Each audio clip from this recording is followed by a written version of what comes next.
Today, I'd like to show you how to make an oven mitt and a pot holder.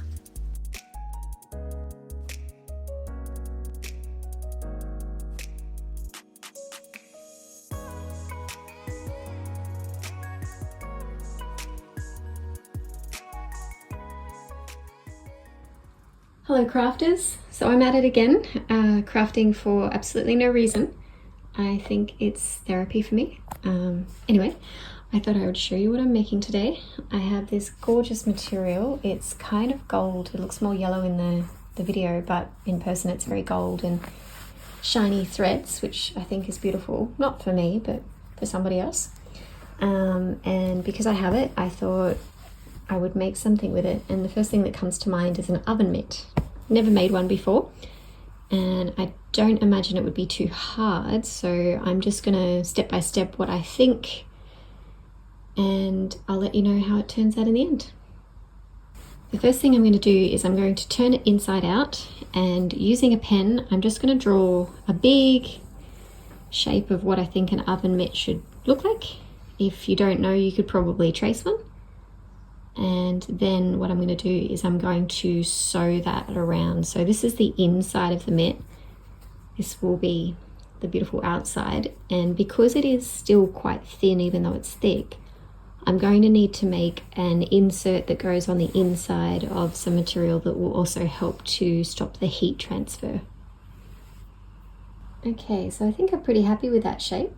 And what I'm going to do now is I'm going to take it to the sewing machine and I'm going to stitch from here all the way around. And to make it extra strong, I could probably do two times round, and of course leaving this section open.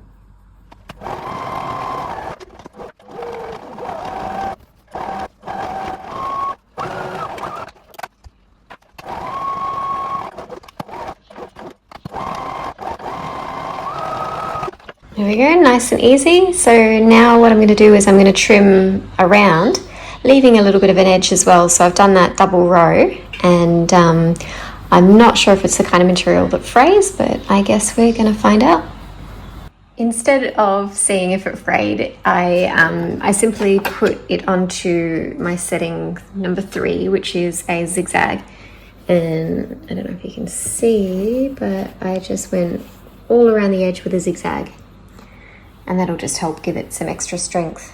So I think the next step is I'm going to trace this before I turn it in the right way, because what that's going to do is it's going to give me the template that I'm going to need to then make the inside of it, which will be really simple. I'm basically going to just do the exact same thing with a different type of material, and have it ever so slightly smaller so that when I've turned this in the right way, I can just then insert the inside. But I'll show you as I go. There you go. So using the pen, what I've done is I've drawn around it, and that's now the template for the inside. And I'll cut the material to that size, but then there will be a seam allowance, which is what will make it smaller. Or I might even put an extra seam allowance just to make it a little bit extra smaller, because I do want it to be able to fit inside comfortably. So I'll put that aside, and then I'll turn my main piece in the right way. Once I turned it out the right way, I realized that it was way too small here and way too big there. But you know, I'm really not very well today. I'm a bit sad. There's a lot of things going on in my life, with my kids and my ex-husband and my dad. Pretty sure he's not going to last a long time. And so sometimes you just feel like throwing something through the sewing machine. But anyway, I'm always here to try and make things better or improve where I can. So what I did was I went and I sewed it just a little bit smaller, so around here. That's not too fuzzy. And so what I'm going to do now is I'm going to cut it, and I'm going to re-zigzag it, and then when I turn it out, I'll see if I can salvage what I've done. But I mean, the basis of what I'm trying to show you works. You just have to make sure that the shape fits, and I guess you could always feel free to use a scrap piece of material first, which is what I should have done, but I didn't. So anyway, salvaging mission. Oh my goodness, it's adorable. It's actually made for lady fingers, because a lot of the other mitts are made for like one size fits all, but this is perfect for little fingers like mine. So I think I've decided to make it for my daughter now that I've realized how perfect it would be for her tiny little hands. And I'm gonna go look for some new material, and of course I will need to make a new template now that I've cut it down in size. There we go. So I traced around it and then I took just a small amount off because, as I said, I want it to be a tiny bit smaller. And now I'm going to go have a look in my craft stash for some material I think will be good for the inside, and I'll show you what I find. Being that it's for my daughter, I'm really happy that I found one of her old t-shirts that she used to wear that is perfect for the inside. So I'm worried about the heat exchange still being too hot, so of course I will trial this before I give it to her. But what I've done is I've just used the whole t-shirt. It's double, so I've just taken the t-shirt and I've folded it, and what that's going to give me when I pin this on or just draw around it and sew is it's going to give me 4 layers, and I think that that's really good because it means that there'll be 3 layers on each one. So 4 equates to 2 on each side plus this 1 on each side, so that's 3 on each side. So hopefully that'll be enough to stop the heat, and yeah, also something that you should probably trial before you just start making something like me. But you can learn from my mistakes. I'm here to share. Love yous. Okay, so we've got the insides ready to sew, and what it's going to look like is it's got that nice material and pattern for the inside. This side is just going to go straight in, so when I insert it, it's just going to go whoop. I'll let you know how I go with that. I'm hoping that it's not too big, but I guess I'll sew around it and then I'll shove it in and I'll see how I feel. I feel like it should be a little bit smaller, but I'm gonna give it a go. All right. Oh. All right, so I've sewn it and now I'm going to unpick it.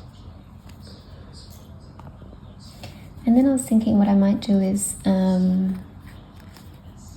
trim around the edges because I want them to fit in as best they can, and then I'll leave just enough room that I can do another layer of the zigzag stitch. So you see how it's quite thick here and a little bit thin there. So what I'll do is I'll halve this area here. There we go. I've actually decided not to zigzag it. I think that it's going to hold up just fine. It's not a fraying type of material, and it feels pretty good. So now I'm just going to try it out. I hope that it fits. I have a feeling it's still too big, but anyway, I think it's perfect. Just as long as it is enough to stop the heat. And what I've done is I've stretched this up and around the bottom. I'm not going to finish it like that. I'm going to fold it again so that it doesn't see this frayed edge. If I fold it again and then sew twice along all the way around, I think that's going to look spectacular. Really happy. Good for a little girl. She's only 12, so let's go. She loves baking. Easy, cute. All I've done is I've just sewn around once, and now when I insert it, when I fold it over, it's going to have that nice edge, and I'll sew maybe even closer to the edge there. So again, all I did was, it was exactly how it was, and I just folded both of the lips back and put one line of sewing around there. That's in, and all I'm going to do is fold it and sew all the way around, and then it'll be finished. I realised I should probably always also put a little little tab thingy that I can that she can hang it with, so I'm going to do that and put that there, or maybe even there with a bow on it. I don't know, something to make it look a little bit cuter. I think it's so cute and really nice for my first try, so I'm really happy with it. Fully lined. I'll let you know how the heat test goes, but apart from that, I'm just going to put a little bow and a little thing here where she can hang it, and then I'll probably make a matching, you know, that square thing, I don't know what it's called, the thing that you also use with the other hand. Anyway, I'm sorry if I'm really quiet and sad. It's just been a really hard week. Thanks for coming along on this creative journey with me. I'll show you the finished product, and then I'll put it all in the one video. I'll do the other one tomorrow night, and yeah, put it next. There we go. It's far from perfect, but I love it, and I think it'll fit her. And this is for the little square thing that I don't know the name of that goes on the other side. So I'll do that tomorrow. I'll work out how to edge it, and yeah, I'll post a video so you can share in my misery, my craft therapy. It really does help, you know. Yep, hope it helps you too. Welcome back to my random crafting project. Today I'm going to finish off the little square for this side that matches my super cute little oven mitt that I made. And I've got this super ugly cushion, and what I'm going to do is I'm going to use that as padding on the inside, because as I said last night, these aren't thick enough, just the two of them. And so maybe I'll double it up, and then I'll put them on the inside of that, and then sew a square but leaving a little bit open so that when I turn it in the right way, all of this stuff goes on the inside. So may not make much sense yet, but I'll show you what I'm doing. Okay, so I'm just about to make the matching little thing that goes with the oven mitt, and what I've done is I've just taken the material that I've got and I've folded it in half. And because it's not thick enough on its own, what I've also done is I've added this scrap piece of material on one side. And so the next step that I did was I just drew a square, and this is going to tell me where I sew. So I'm going to start here, go around there, and then I'm going to stop here. And after I cut it out, I should be able to, through this gap here, use that as an opening to turn it inside the right way, and that will fold this extra padding onto the inside, and then I'll just be able to sew the end like that. So super simple project, but yeah, I think it's going to be super cute. And then I've got some scraps, and I'll have a little think of what I could do with the scraps as well. There we go. So I've been round twice, starting at there, round to there, and then there, around there again. And now I'm going to trim it up. There we go. Now it's time to turn it in the right way. There we go, looking cute. I've used a pencil to poke out the corners, just to try and poke that up, but it's quite thick, so it's a little bit rounded. And now what I'm going to do is just fold this over, and I'm going to hand finish this closed, and I'll probably put in a little ribbon that matches this pink one that I had there as well. So just a simple little invisible hand stitch along there. Oh my gosh, look how cute it is.